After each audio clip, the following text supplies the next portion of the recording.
tukiwa tunakuletea matangazo kati ya mwana Chelsea akiwa anacheza hapa na Benfica, na ikiwa ni sekunde tukiwa katika sekunde cha pili au vipi? Kipindi cha pili. Kipindi si sekunde, mradhi. Tukiwa katika kipindi cha pili hapa ndani ya Top Notch Media, nafahamika kama African Brand, ikiwa na mwenzangu hapa ambaye atajitambulisha, lakini tu kwa sasa ni kwamba kipindi cha kwanza Chelsea ameweza kupiga bao moja, ameipiga mwana Benfica, na mechi inaendelea kipindi cha pili. Naam, karibu mwenzangu. Naam, shukrani sana mwenzangu African Brian kwa kuweza kufika katika maeneo haya manake tuweze kuwaletea matangazo ya moja kwa moja matangazo ya mpira wa soka.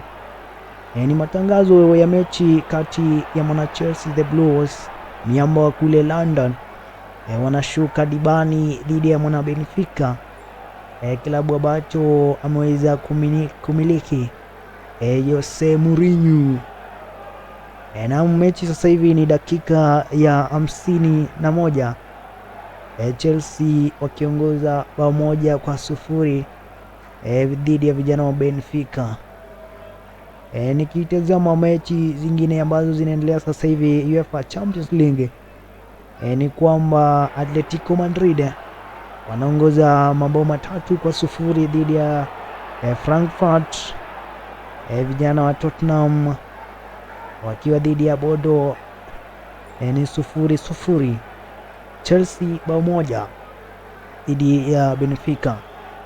Vile vile tunamwona You'll Never Walk Alone Liverpool wakiwa wamepigwa hama, wakiwa wamecharazwa bao moja kwa sufuri na timu ya Galatasaray, ambalo waliweza kufunga kijana mwite Osman akitokea kule taifa ya Napoli, ama klabu cha Napoli alichokuwa anachezea awali. Inter Milan ongoza mabao 2 kwa sufuri dhidi ya Slavia Prague. Marseille wakiwa mabao 3 dhidi ya Ajax. Vile vile Bayern Munich wameweza kuongoza mabao 4 kwa 1 dhidi ya vijana wa Pafos FC. Na shukrani sana, tuweze kuizingatia mechi hii ya Chelsea, manake wanasema the Blues, miamba wa London, wanajivunia sana kuienzi hii timu yao. Kumbuka haya ni matangazo ya moja kwa moja ndani ya Top Notch Media.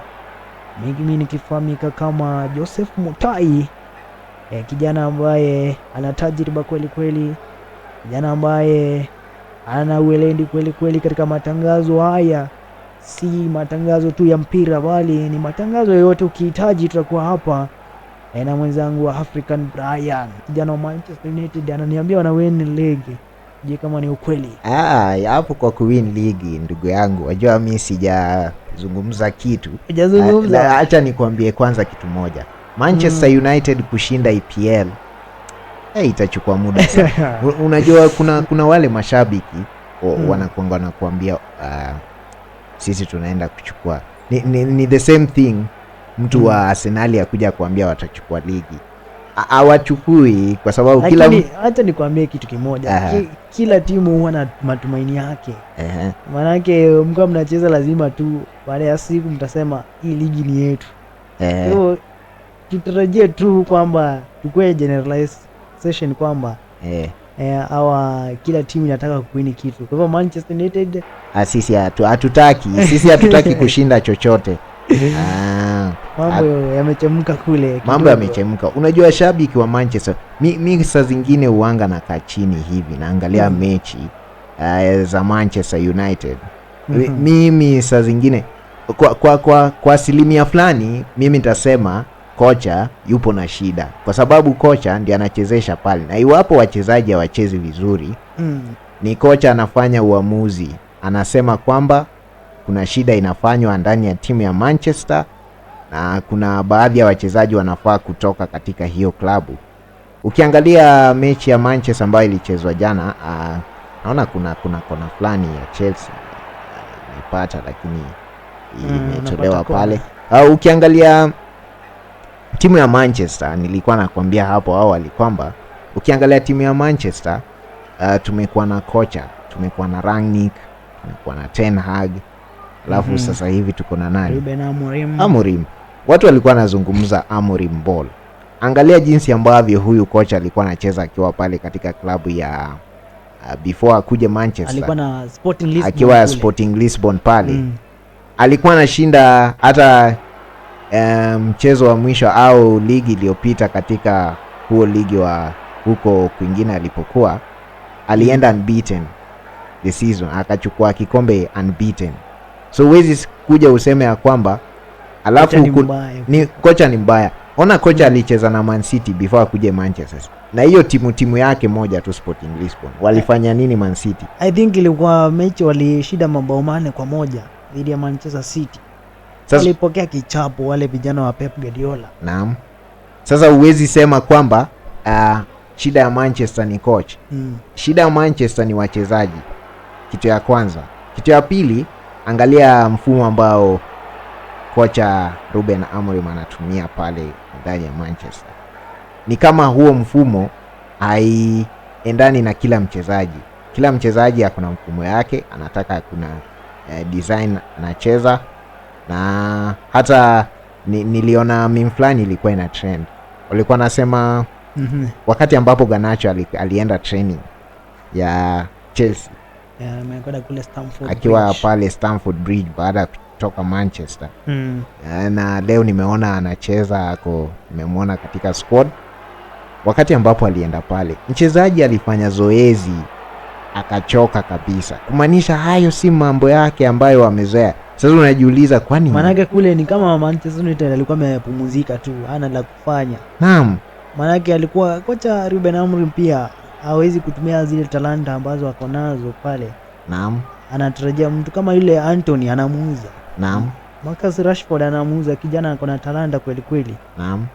Yaani ningesema tu Manchester United wangetumia zile talanta walikuwa nazo kabla Ten Hag kuwa sacked. Manake kuna wachezaji bora walikuwa pale, wachezaji wenye tajriba kweli kweli. Tukizungumzia Manchester United mwenzangu pale, naona kwamba wachezaji ndio shida. Wachezaji wako na shida kubwa sana. Wachezaji wako na shida sana. Na uwezi pia laumu wachezaji peke yao. Unajua pia wanakuambia pia manake wanapangwa na mtu pale ndani ya Manchester. Kwa hivyo kila mtu lazima achukue ile tunaita risk. Everybody has to take that risk in the club. Shukran sana mwenzangu African Brian kwa maelezo yako zaidi kuhusiana na timu hii ya Manchester United.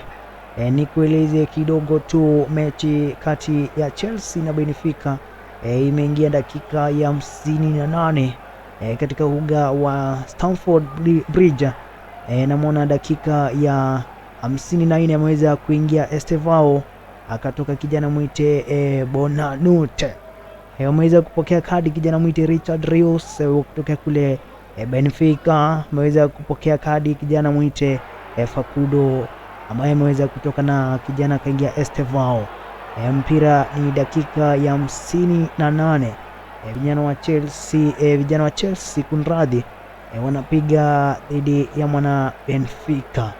Ni mchezo ambao kweli kweli ni mgumu, manake bao lile la Chelsea alikuwa bao la la kufunga, manake ilikuwa ni on goal kutoka kwa vijana wa Benfica. Alijifunga kijana mwite Rios nambari 18. Haya, Benfica anachukua mpira, pasi kwake Osnes anachukua Otamendi lakini kataa Moises Caicedo kwake Pedro Neto anakataa. Ball touch inayo Pedro Neto inachukuliwa na kijana mwite Marc Cucurella pasi kwake kijana mwite Enzo Fernandez. Mpira unatoka nje, utakuwa kurusha kuelekea kwa vijana wa Benfica.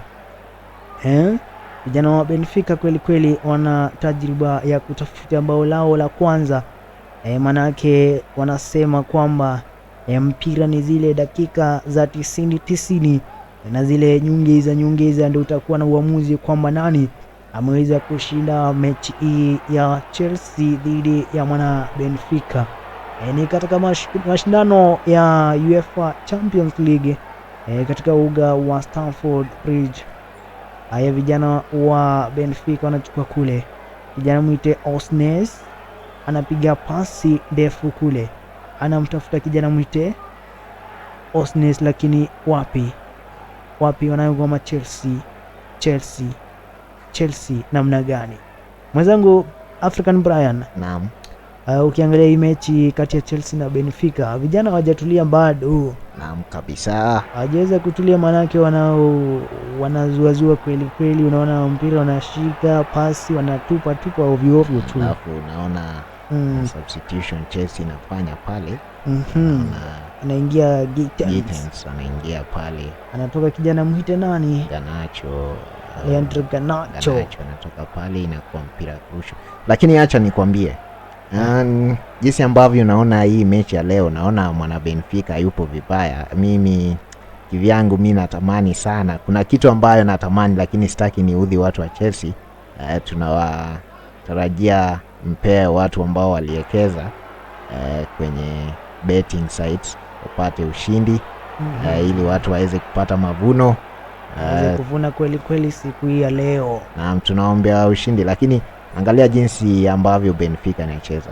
Benfica ni kama inajielewa, kwa sababu ndio uone timu imefika katika hiki kinaitwa Champions League ama bingwa bara Ulaya, klabu bingwa barani Ulaya. Naam, ukiona kuna timu ambayo imefika katika hiki kiwango, inamaanisha wanajielewa zaidi, kwa sababu hapa kuna kuanga na ile tunaita competition inakuanga huku na huku, imebeba timu kubwa ambazo zimetoka ligi mbalimbali na timu ambazo zimetoka ligi mbalimbali. Kwa hivyo mwana Chelsea atajiangalia sana, ikifahamika kwamba bao ambayo alipata ya kwanza ilikuwa on goal, bado hawajafunga. Na mwana Benfica pia si mchezo, itabidi Chelsea wamejiangalia sana, kwa sababu ukiangalia jinsi ambavyo wana imiliki mpira inakwambia kwamba wanajielewa zaidi. Na tutaendelea kusikiza mechi tukiwa tunachambua 1 2 3, lakini iwapo unajiungana nasi hapa ndani ya YouTube channel yetu ya Top Notch, hakikisha kwamba umefinya subscription button pale, angalau tuweze kupandisha idadi ya watu ambao tunao kama subscribers. Na tuko kwenye safari ya kuelekea 1000 kabisa pale subscribers pale YouTube channel ya Top Notch Media. Naam. Kama sasa hivi hujaweza kuifinya, hakikisha kwamba umeweza kuifinya. Tukiendelea moja kwa moja hapa na mwenzangu African Brian. Nikumbuka kwamba jina langu nafahamika kama Joseph Mutai. Tukipatana mtaani wewe niite Prezo. Huyu ni Prezo Mutai. Usiulize ni Prezo wa kutoka wapi, lakini ni jina ambalo aliweza kunibadilika nyanyangu pale, na kaniambia nisiwahi iliacha katika matangazo haya ya mpira. Una mambo kweli, una mambo. Umesema wasiulize ni Prezo wa wapi? Wasiulize tu, ni Prezo tu. Unajua tumezoea president moja na yule anakuanga president wa Makuzo. Prezo tumezoanga huyo mmoja wa Makuzo, anaitwa Mkangai. Anajitanga chairman wa Makuzo. Itabidi huyo mwenzangu akuwe deputy wangu. Manake wewe na Makazins mko pamoja au vipi? Mimi hapo nadhani tuko pamoja. Okay. Makuzo, itabidi mmetafuta kijana yetu hapa, at least awaeke kwenye WhatsApp group ya Makuzo pale, at least pia uweze kusherekea. Mimi nitapiga kopa la maji, wewe ukiendelea kuipeperusha mechi, alafu tutashikana tena. Kwa hivyo endelea kutazama mechi ikiendelea. Naam. Shukrani sana mwenzangu African Brian kwa maelezo yako zaidi hapa ndani ya Top Notch Media. Kumbuka kwamba hiki ndicho kituo nambari moja pekee cha kukuletea matangazo ya moja kwa moja, yakiwemo matangazo ya mpira, yakiwemo ni matangazo ya siasa, zikiwemo taarifa ama habari za kila siku. Hakikisha kwamba umeweza kutufuata katika kila mitandao ya kijamii ikiwemo pale YouTube. Hakikisha kwamba umeweza kufinya ile subscription button. Umeweza pia kutufollow pale TikTok at topnotchmedia.ke. Vile vile unaweza kutufuata katika mtandao wa X ambao sasa hivi unajulikana kama Twitter, ili tuweze kukuletea matangazo zaidi yanapozidi kutukia. Na mechi ambazo zinaweza kuendelea sasa hivi ni kwamba Bayern Munich wanaongoza mabao 4-1 dhidi ya klabu ya Pafos FC, dakika ikiwa ni ya 68.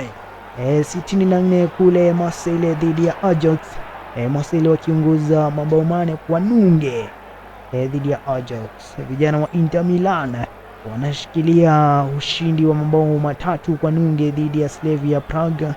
Vijana wa Liverpool wakipigwa na vijana wa Galatasaray. Kumbuka kwamba mimi sasa hivi niko na kiwewe zaidi, manake sijui kwamba tutapoteza hii mechi ama namna gani. Ndio mechi yetu ya kwanza kupoteza UEFA Champions League baada ya kupokea ushindi wa mabao 3-2 dhidi ya vijana wa Atletico Madrid wiki jana iliyopita. Nakumbuka ni mechi ambayo ilikuwa na ukali mwingi zaidi, manake dakika zile za nyongeza kijana utamuita ama kocha utamuita Diego Simeone aliweza kupokea kadi ya majano ya pili, na vile vile akaweza kutumwa nje ya uwanja kwa kuweza kuonyesha nidhamu isiyofaa kwa mashabiki wa Liverpool pale Anfield. Dakika ya 67 inakaribia, vijana wa Chelsea wanaongoza bao 1 dhidi ya Benfica. Ni katika uga wa Stamford Bridge, uga ambao umekula ukashiba, hamna hata nafasi ya nzi ya kupita. Manake vijana hao wanajituma kweli kweli, the Blue Wolves of London, wakiwa wamekawia kidogo kuingia katika mchezo huu. Niweze kukupa substitution ambazo zimeweza kufanyika.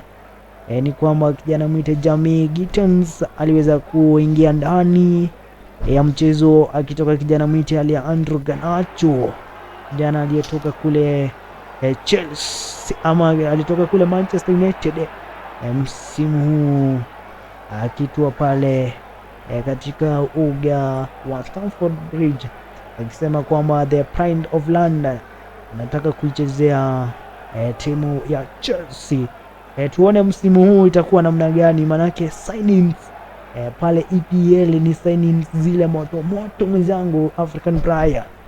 Nikakueleza kwamba timu ziliweza kujituma soko kweli kweli, kutafuta ile tajriba ya wachezaji mbalimbali, manake kila mmoja anatetea lile taji la Premier League, anatetea taji la Serie A, anatetea taji la UEFA Champions League, wakitetea pia La Liga kule. Namuona Barcelona pia kweli ni mkali zaidi. Kumbuka hapo siku ya kesho vijana wa Barcelona watakuwa na shuka dibani dhidi ya vijana wa Paris Saint-Germain Ufaransa. Ni timu ambayo iliweza kumchukua kijana Ousmane Dembele akiweza kunyanyua taji la Ballon d'Or. Kijana alijituma kweli kweli. Historia yake ni ndefu kweli kweli, manake ni historia ambayo imejawa na majonzi. Kijana alikuwa analia akikumbuka safari ambayo amepitia kuweza kufikia taji lile la Ballon d'Or. Mwenzangu African Brian, karibu sana. Mchezo wa Chelsea kati na vijana wa Benfica, anaikataa baada nikatana Antonio Silva vijana wa Chelsea wanajituma katika lango la Benfica, lakini wapi, mabeki wanakataa maziara, wanasema hatukubali mtu yeyote kupita katika lango letu. Anaifanya clearance ile janamwite Antonio Silva katikati ya uwanja, wananyakua Chelsea wapi, kwake Moises Caicedo anaika nyuma kule kumtafuta Marc Cucurella anayongoma kwake Robert Sanchez, kipa wa Chelsea Robert Sanchez anaiweka ngoma pale katika ulinzi wa Chelsea, anachukua ngoma kijana mwite Chalobah, mchezo katikati ya uwanja, kijana mwite Marc Cucurella analeta wapi, lakini inakataliwa. Namna gani hapa inafanyika? Naona kuna injury ambayo imeweza kutokea, sijui itakuwa inatokea kwa mchezaji upi, ikiwa ni dakika hii ya 70 ya mchezo, Chelsea wakiongoza bao moja kwa nuge, bao la dakika ya 18 iliyokuwa ni on goal. Kijana mwite Rios aliweza kutoka nje. Tuone injury itakuwa ni ya nani? Manake wanakueleza kwamba huu ni mpira wa soka, mpira una mambo mengi kweli, unaweza kanyongo ukarejea ukakosa kucheza tena, mwenzangu African Brian. Tukiangalia pia kuna kijana pale aliweza kukaa sana bila kucheza, kijana wa Manchester United mwite Lisandro Martinez. Naam, ameweza kukaa sana pale, anaitwa Bucha pale, anatokea kule Argentina, anacheza pamoja na kijana mwite Messi. Naam, kuna break ambayo imepeanwa pale, manake kuna mchezaji naona ameweza kuumia, sijui ni nani hapa, nitakuwa nakueleza kukufahamisha tu punde bali, lakini kuna mchezaji amepata injury pale ni kama ameumia sana, lakini mchezo unaanza. Utapiga dakika 3 kisha utaniachia nipige zangu 10 hivi, alafu tuendelee kutoka hapo na mechi ya Chelsea na Benfica, kipindi cha pili, dakika ya 70 na dakika 72 tucheze. Tuendelee kusikiza Top Notch Media, nafahamika kama African Brand, mwenzangu akiwa Prezo Butai. Shukran sana. Mchezo wa UEFA Champions League, naona Bayern Munich wameweza kujituma kweli, mabao yamefika 5 dhidi ya mwana Pafos FC. Vijana wa Tottenham Hotspur wanaonyeshwa kivumbi kweli, manake sasa hivi mchezo wa dakika ya 73 ni kichapo cha mabao 2-1. Galatasaray bado wanashikilia bao moja dhidi ya mwana Liverpool pale ugenini. Nikueleze ewe msikilizaji ambaye unatazama sasa hivi kwamba zidi kutufuata katika kila mitandao ya kijamii, ili mambo kama haya sasa hivi yasiweze kukupita wakati wowote, siku yoyote, mahali popote, matukio yatakayofanyika. Tuko tayari kukuletea, manake tunahakikisha hii kazi yetu ni yenye tajriba ya hali ya juu. Turejee kwenye mchezo wa Chelsea dhidi ya mwana Benfica. Jana anapokea kadi dakika ya 62, alipokea Joao Pedro akitokea kule Tottenham Hotspur. Ilikuwa ni sajili mpya ya Chelsea. Manake wanaweza kujipanga kweli ili kuweza kuhakikisha kwamba kikosi chao kimeimarika kweli. African Lion. Naam. Naona kweli pale Benfica wanachukua mpira utamendi kwake Osnes, lakini kataba na katani Malo Gusto, lakini wapi, inachukuliwa pasi fupi kweli na Moises Caicedo anaichukua ngoma, pasi kwake kijana mwite Badiashile chukua ngoma, anaweka pasi wapi, lakini kataa badani Katano wanatoa mpira nje vijana wa Benfica. Itakuwa ni pasi ikipigwa na Badiashile pale Stamford Bridge, vijana wa Benfica wakiwa bado hawajapata bao la kufuta machozi. Badiashile pale katikati ya uwanja anaweka ngoma wapi, kijana mwite Moises Caicedo, kijana anajituma kweli kweli. Naona African Brian, kuna watu waliokuwa wanajaribu kumliganisha Moises Caicedo na Ryan Gravenberch, huyo kijana wa Liverpool, akisema katika ile safu ya katikati ya uwanja ni nani mkali, ni nani bingwa wa lile eneo. Kuna baadhi ya vitu kama shabiki manake mimi ni haufai hata kulinganisha. Mnajua mnalinganisha vitu vya ajabu na watu ambao wanajielewa. Wewe shabiki wa mpira wa kandanda unachukuaje sehemu ambayo Gravenberch yupo afu unaanza kumuingiza kina Caicedo? Manake namwonanga anacheza ile defensive midfield, ana defense sana, anacheza kama defensive, anarudi defense akicheza midfield. Lakini ukimwangalia Gravenberch anakaa ni kama ako attacking midfield. Maanake pale anapiga chenga zingine safi, lakini ukimwangalia Caicedo anapiga zile tackles, recoveries mingi ni kama ana defend yani. Naam. Wakati huo wanaifanya substitution hapa wana Benfica, ambapo kijana Ivankovic anaingia akiwa Rias, anatoka pia Barreiro anaingia ndani ya mchezo. Kipindi hiki kipindi cha pili mpira inaanza pale. Acha nikupe dakika 10 tukiendelea kupiga gumzo hapa ndani ya Top Notch Media. Anachukua mpira pale mwite kijana Fernandez, anaweka pasi pale kwa Badiashile. Badiashile anaangalia, anaweka mpira pale kwa Cucurella. Cucurella anapiga chenga kwanza, inakubali, anaweka kwake Robert Sanchez, goalkeeper wa Chelsea. Anacheza na Thiago ama mwite Trevor Chalobah, anacheza na Gusto anapiga chenga, inakubali, anaingia katikati mwa uwanja. Joao Pedro anaingia na mpira pale, wanapokonywa. Wanapiga pasi Ivankovic ambaye ameingia dakika si mbali sana. Wanachesi wanachukua, wanaitamalaki tena wana Benfica, wanachukua mpira pale, wanapokonywa tena wana Benfica.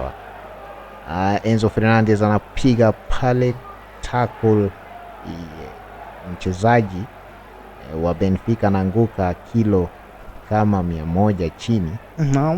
Alafu wanaendelea na mpira. Ina save inapigwa pale na kipa wa Benfica ambaye anaanza na Tubin.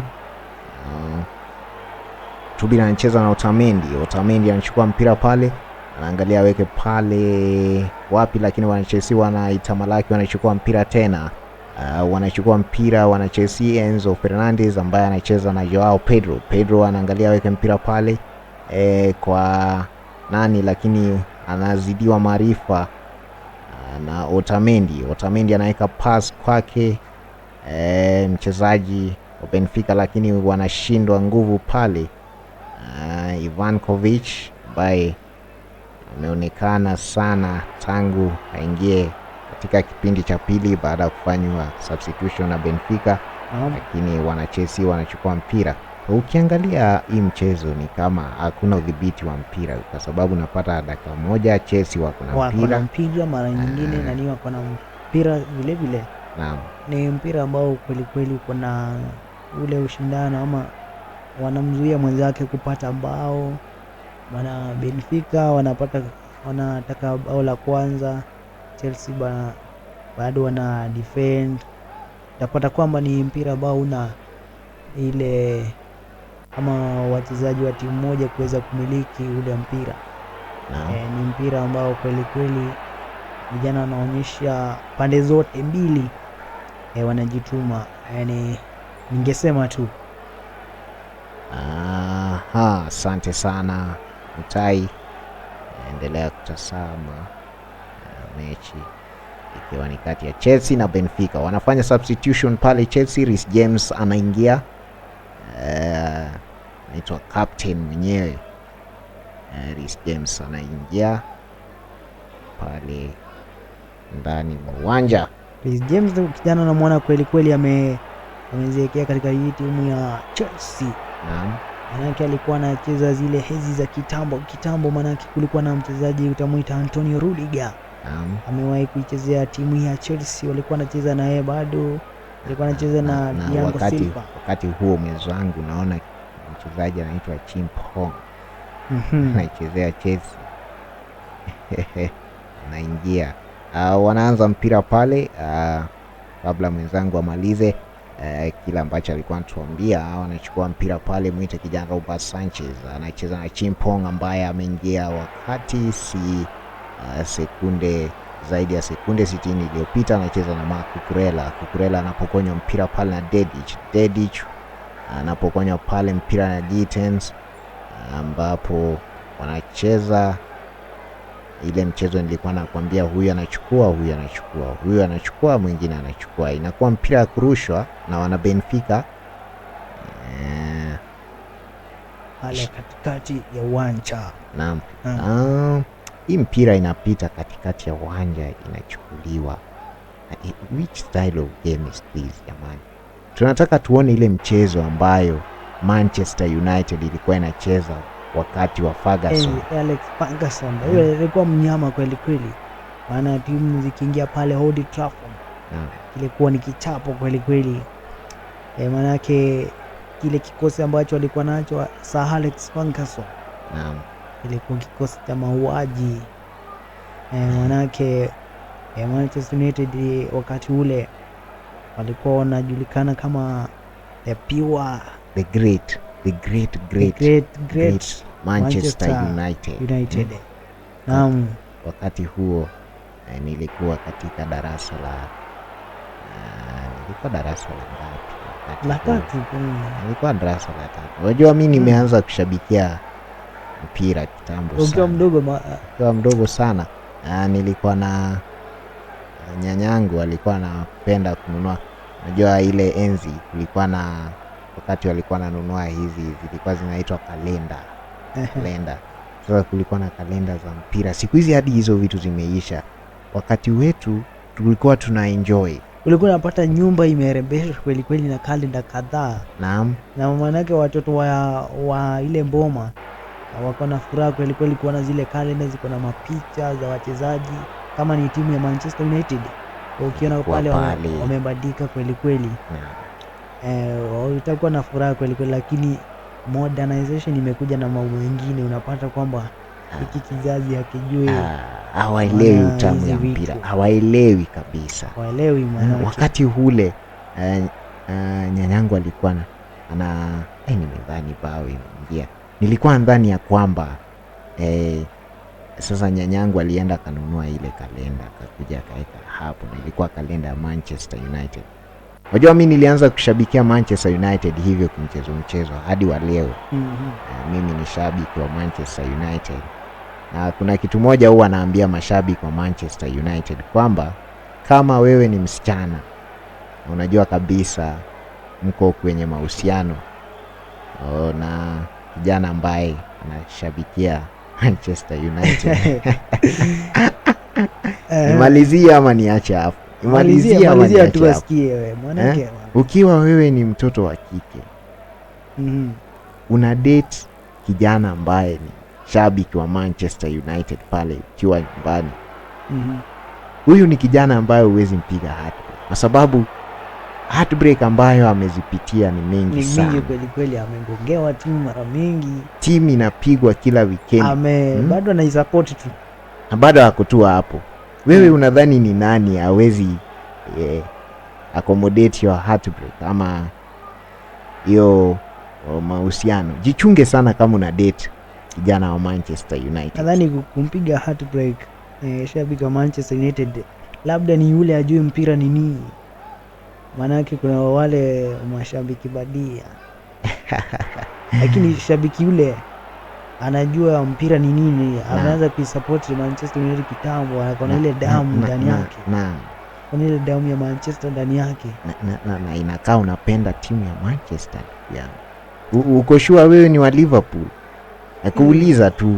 Unajua pia lazima tukonfirmie shabiki pale ajue kwamba mimi nakwambia sina chuki na timu ndogo ndogo, lakini wajua ukisema timu ndogo ndogo ni kama unaongelea timu kama Chelsea.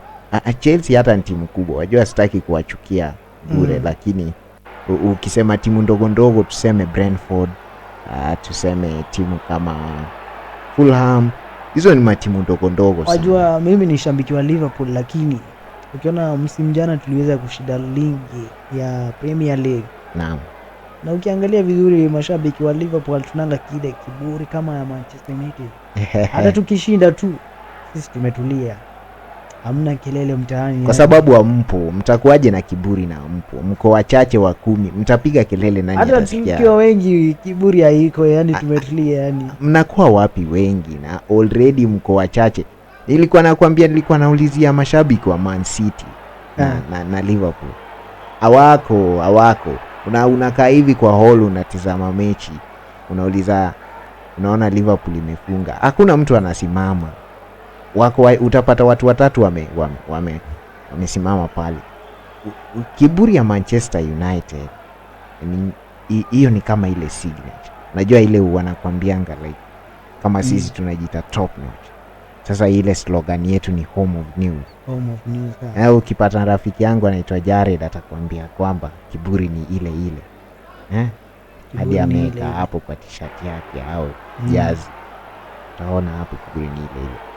Tukiendelea kwamba mechi bado iko 1-0, wakati ambapo Robert Sanchez anafanya clearance pale, anacheza na Cucurella. Cucurella anachukua mpira, anapiga pasi ambayo inachukuliwa pale na vijana wa Benfica. Wanachelsea wanachukua mpira tena, wanafanya ile ambacho kinaitwa nipe nikupe, cheza kidogo ukiniachia nikikurudishia. Wanachukua mpira tena vijana wa Benfica, anacheza na jina ngumu sana wana majina zingine bwana. Naona mtu anapata yellow card hapa, anaitwa Pedro Neto, anapata yellow card tokea kule Portugal, timu anayochezea kijana mwite Bruno Fernandes pamoja na the GOAT mtaja Bruno Fernandes. Kuna the Bruno Brage Fernandes. Nitasema Fernandes ama Fernandes. Nimetaja Bruno nikakumbuka Bruno Fernandes. Kitu ambacho alitufanyia weekend iliyopita. Ilikuwa kitu ya wanake ule uaminifu wa kupiga penalti ya wazi kwa wazi. Nilikuwa nakueleza Bruno Fernandes ama Bruno Fernandes, sijui utaitamka namna gani wewe msikilizaji na mtazamaji wetu.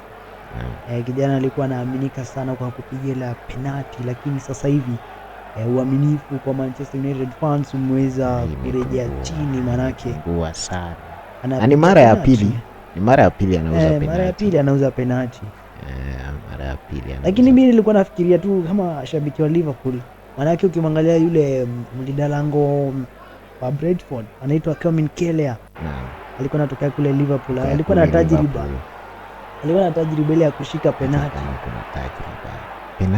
Penalti yule unajua inategemea na mlinda lango ni yupi unayapigia penalti. Unajua Onana alikuwa anashika. Onana alishika penalti siku nyingine. Watu wakasema Onana mzuri. Unajua penalti ni mambo ingine. Ni wewe uko na goalkeeper, inabidi unamwangalia. Nakumbuka wakati wangu nikiwa nacheza pale ilikuwa shule ya primary huko. Shule ya msingi. Nilikuwa nacheza nambari ya 9. Nilikuwa kama striker.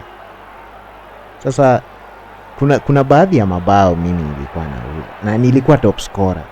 alikuwa ananiita top scorer kila time. Kuna baadhi ya mabao au kuna baadhi ya opportunities ukipewa pale unafunga wewe kama mchezaji. Penalty jamani, wajua difference kati ya namba ambayo Man U ipo sasa. Tupo nambari ya ngapi? 10 na kitu 12 hapo. 12 I think ni hiyo. Sasa angalia difference kati ya nambari ya Man U na Liverpool ambao wameshikilia nambari ya kwanza pale Premier League ni pointi kama 8 hivi kama sijakosea. Sasa tofauti kati ya namba 2 na namba 12 ni pointi 3 peke yake. Huu ndio wakati mzuri ambapo tungesema kwamba Captain Bruno Fernandes alikuwa anafaa kuipea Manchester United bao la ushindi, lakini miss the opportunity. Naona ile mechi ya Manchester ama Benfica dhidi ya Chelsea Naam, imeingia kipindi cha lala salama ama ukipenda zile dakika za nyongeza. Umeongezwa dakika 6 juu ya alama 90. Vijana wa Chelsea bado wakishikilia ushindi wa bao moja. Manake naona mechi vile hii imekuwa ngumu vile. naam, Hao vijana wa Chelsea